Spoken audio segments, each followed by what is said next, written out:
Hello' friends, আশা কৰিছো সকলো ভালে আছে। ফ্ৰেণ্ডছ, আপুনি কেতিয়াবা নহয় কেতিয়াবা ৰাতি কুকুৰে কন্দা নিশ্চয় শুনিবলৈ পাইছে চাগে। আৰু ফ্ৰেণ্ডছ, আপোনাৰ মনলৈ নিশ্চয় এইটোৱে প্ৰশ্ন আহে চাগে যে ৰাতি কুকুৰে কিয় কান্দে। ইয়াৰ উপৰিও আমাৰ ঘৰৰ মানুহে আমাক সদায় কৈ আহিছে যে কুকুৰে কন্দাটো হ'ল এটা বেয়া সংকেত। ফ্ৰেণ্ডছ, কিছুমান মানুহৰ মতে আকৌ কুকুৰে ৰাতি কন্দাৰ কাৰণ হ'ল দেওভূতৰ প্ৰভাৱ। ফ্ৰেণ্ডছ, আগৰে পৰাই মানুহে মানি আহিছে যে আমাৰ আশে পাশে আত্মাই বাস কৰে আৰু যোনবোৰক দেখি ৰাতি কুকুৰে চিঞৰিবলৈ ধৰে।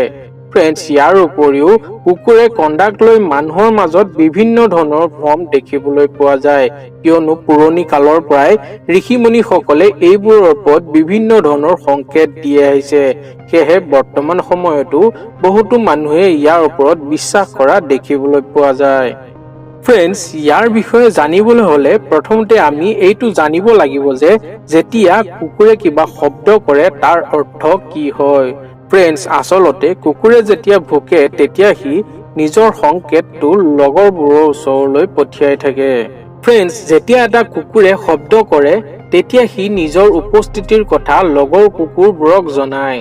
ফ্ৰেণ্ডছ, বৈজ্ঞানিকসকলৰ কথা ক'ব যাওঁ যদি তেওঁলোকৰ মতে যদি কুকুৰে কিবা দুখ পায় বা কিবা আঘাত পায় তাক প্ৰকাশ কৰিবৰ কাৰণে কুকুৰে এনেকুৱা প্ৰতিক্ৰিয়া কৰা দেখিবলৈ পোৱা যায়।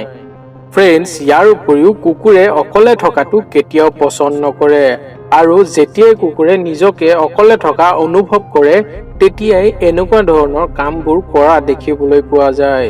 ফ্ৰেণ্ডছ, ইয়াৰ লগতে কুকুৰে বেছিকৈ অহা শব্দবোৰ কেতিয়াও পছন্দ নকৰে, কিয়নো কুকুৰে সাধাৰণতে সৰুতকৈও সৰু আৱাজ শুনিবলৈ পাৰে আৰু সেইবাবে যেতিয়া কুকুৰে কিবা জোৰলৈ অহা শব্দ শুনে তেতিয়া সিহঁতে কাণত কষ্ট পায় আৰু সেইকাৰণে সিহঁতে কান্দিবলৈ আৰম্ভ কৰে বা চিঞৰিবলৈ আৰম্ভ কৰি দিয়ে।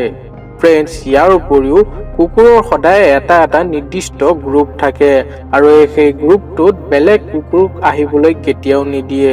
যদি কেতিয়াবা বাহিৰা কুকুৰ আহি সিহঁতৰ গ্ৰুপটোত সোমাব বিচাৰে তেতিয়া কুকুৰক চিঞৰা দেখিবলৈ পোৱা যায়। ফ্ৰেণ্ডছ, যিয়েই নহওক, আজিৰ পৰা যদি আপুনি কেতিয়াবা ৰাতি কুকুৰে কন্দা শুনা পায় বা চিঞৰা শুনা পায় তেন্তে নাভাবিব যে ই কোনো দেওভূতৰ প্ৰভাৱ হয় বা কোনো বেয়া খবৰৰ সংকেত বুলি। ফ্ৰেণ্ডছ, আশা কৰিলো ভিডিঅ'টো চাই আপোনালোকে নিশ্চয় ভাল পালে। তেনেহলে ভিডিঅ'টো লাইক কৰিব, শ্বেয়াৰ কৰিব, কমেণ্ট কৰিব আৰু যদি চেনেলটো এতিয়ালৈকে আপোনালোকে ছাবস্ক্ৰাইব কৰা নাই তেনেহলে চেনেলটো ছাবস্ক্ৰাইব কৰি দিয়ক আৰু লগতে থকা টিলিঙাটো বজাই দিয়ক যাতে এনেকুৱা ধৰণৰ নতুন নতুন ভিডিঅ'বোৰ আপোনালোকে আগলৈও পাই থাকে। আৰু শেষত ভিডিঅ'টো চোৱাৰ বাবে আপোনালোকক বহুত বহুত ধন্যবাদ। জয় হিন্দ, জয় অসম।